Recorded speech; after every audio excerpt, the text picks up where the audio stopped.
آپ نے یہ بات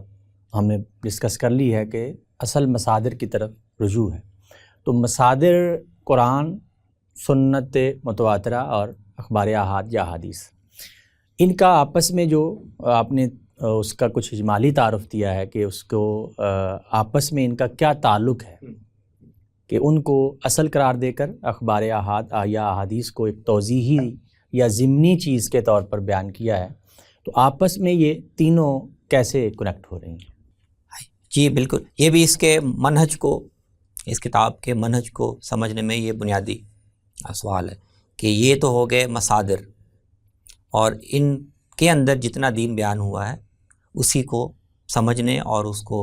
سمجھانے کی کوشش کی گئی ہے. لیکن ظاہر ہے کہ یہ اگر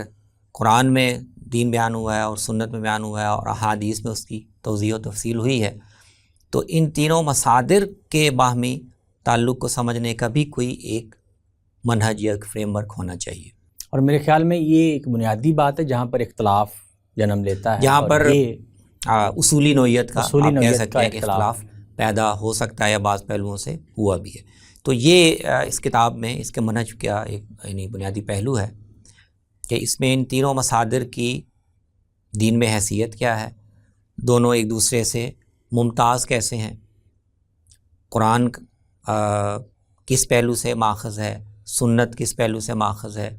دونوں کا باہمی فرق کیا ہے، اور احادیث جو ہیں وہ ان دونوں کے ساتھ کیسے ریلیٹ ہوتی ہیں، کیسے جوڑتی ہیں. تو اس پورے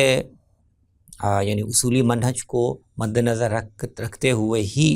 دین کی شرح و وضاحت کی گئی ہے. تو آپ کو سارے مباحث میں، ہر بحث میں آپ کو یہ وہ یعنی پڑھتے ہوئے پتہ چلتا ہے. مصنف بھی اس کو اہتمام کے ساتھ واضح کرتے ہیں کہ یہ جو بات بیان ہو رہی ہے یہ اس کا بنیادی سورس کہاں ہے، کیا ہم سنت سے لے کر اس کو بیان کر رہے ہیں یا اس کا بنیادی ماخذ اگر قرآن ہے تو وہ کہاں پر ہے. تو بنیادی ماخذ کسی بھی حکم کا یا کسی بھی ہدایت کا بنیادی سورس کہاں ہے، اس کو متعین کرنا، اور پھر اس کے ساتھ دوسرے مصادر کو جوڑنا کہ اگر قرآن نے یہ بات کہی تھی تو سنت اس کے ساتھ کیسے جڑ رہی ہے، احادیث اس کے ساتھ کیسے جڑ رہی ہے، یا اگر یہ بات سنت میں بنیادی طور پر بیان ہوئی تھی تو قرآن نے اس سے متعلق پھر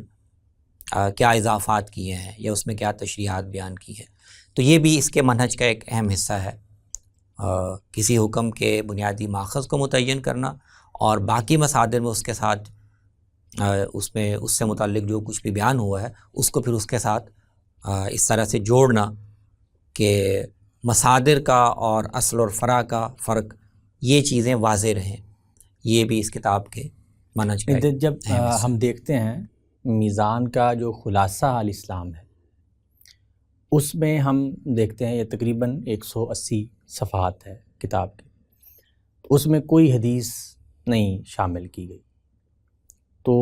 اب جب خلاصے میں وہ حدیث شامل ہی نہیں تو پھر یہ اس کے ساتھ کیسے آپ کہہ رہے ہیں کہ یہ احادیث اس کی توضیح میں ہے، یا وہ نہ بھی ہوں تب بھی انہوں نے خلاصے میں تو پوری بات پورے دین بیان کر دیا. ہاں، اس پر تھوڑی توضیح تفصیلی بات ہم آگے